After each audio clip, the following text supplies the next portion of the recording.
काहीतरी गोड खायची इच्छा आहे आणि पटकन पण झालं पाहिजे, तर ही ब्रेडची मिठाई तुम्ही नक्की घरी ट्राय करा. काय करायचं बघा, अर्धा लिटर दूध घ्यायचं आहे. त्याला चांगल्या प्रकारे मस्त अशी उकळू द्यायची आहे. उकळी आली का वाटीमध्ये 1 ते 2 पळी दूध साईडला काढून ठेवायचं आणि 1.5 चमचमध्ये कस्टर्ड पावडर टाकायचे. छान प्रकारे त्याला मिक्स करून घ्यायचे. व्हॅनिला फ्लेवरचं घेतलेलं आहे मी. नंतर उरलेल्या दुधामध्ये ते टाकलेलं आहे मी कंडेन्स मिल्क. ह्या सगळ्याच्या लिंक मी डिस्क्रिप्शन बॉक्समध्ये देईन. नंतर जे आपण कस्टर्ड पावडरचं मस्त मिक्स करून ठेवलं होतं ना, ते मस्त घोटत ते दुधामध्ये टाकून घ्यायचं.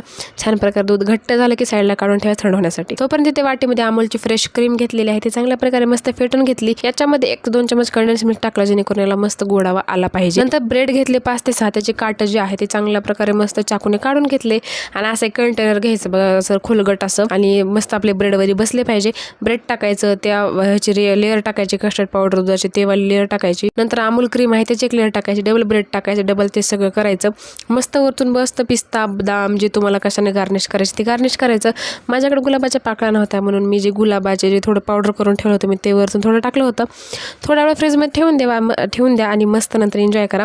खूप भारी रेसिपी लागते, घरी नक्की ट्राय करा आणि चॅनलला पटकन सबस्क्राईब करून ठेवायचं केलं नसेल.